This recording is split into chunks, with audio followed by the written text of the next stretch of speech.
Looking to spend money on Apple's Pro line of computers? Stick around. I may have 3 alternatives to help you save some money.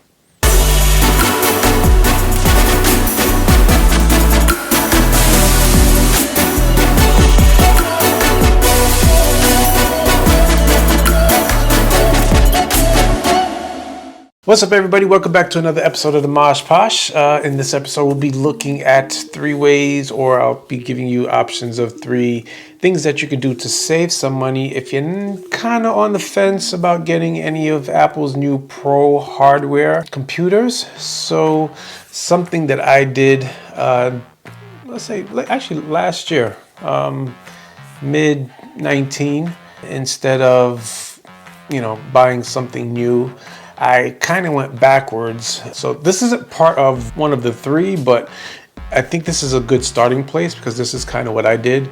Instead of buying Apple's latest and greatest, I purchased a MacBook Pro 2016 3.3 gigahertz i7 core processor with a terabyte worth of storage and 16 gigs of RAM. All those things were cool. The only thing that I seemed to be lacking was that graphics card. And that kind of seems to be the gist of what a lot of people struggle with, because it's not that the computers can't really handle some of the things that's thrown at them. It's just that your graphics card might be a little slow, which leads us into pro tip number 1.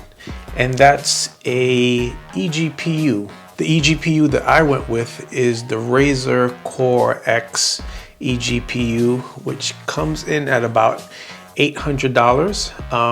And we're talking about $400 for the case. And I went to eBay and I got another graphics card, or the graphic card that goes into the Razer X for like another $400, which the total came up to be $800 for me. It might be a little bit cheaper now. I still think the Razer is still $400, but you might be able to find a used graphics card, as I did, maybe a little bit cheaper, so that could bring your price down a bit. All right, money saving tip number 2, build your own rig.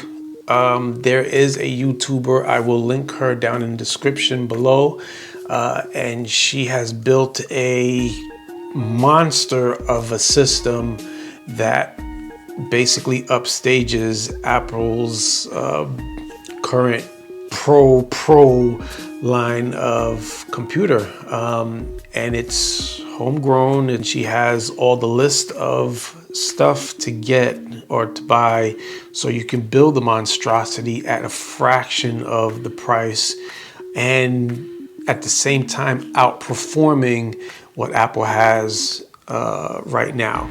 And if you don't want to spend that much money, I believe her system, let me see, check my notes real quick. I have $1,200 in my notes. I might have to check that over again. I thought it might have been a little bit more, but still $1,200 for a DIY, and you don't have to build it out to what she has.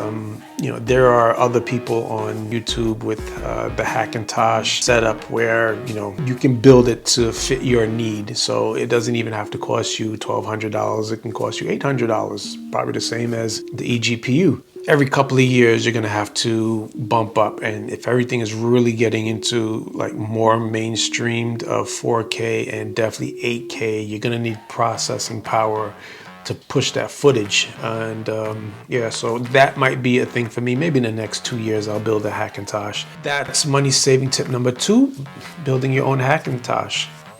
All right, and option number 3. It's an Apple product. It is the 12.9 iPad Pro. This thing is a beast.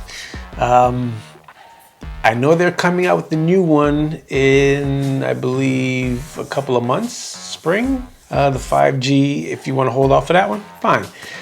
My recommendations, if you want to save some money, get the 3rd generation that they have out now. It'll cost you about $1,100, comparable to the other 2, the Razer, which was $800, and your own Hackintosh. that would come up to about 1200, 13, somewhere around there. Why an iPad Pro? The apps that, I'll just say one in particular, LumaFusion, when it comes to creating videos for YouTube, my last 3 have been created on LumaFusion using the iPad Pro. I did that purposely because I wanted to see how mobile I could be with the iPad and see if I can still get the same kind of quality of work done without having to be stuck here at the desk. So the iPad Pro is definitely one of those things that a lot of us have been sneakily using to get some real work done. And the fact that I don't have to sit at this desk, I can be on the road like I did the past 3 videos. I didn't do them sitting here. I did them while I was out there. And yeah, it's really good stuff. And I believe that's about it. Thank you for watching. Don't forget to hit the subscribe, thumbs up. You know, it helps out, builds a little motivation. And I will catch you guys next time here. All right, see you later. Peace.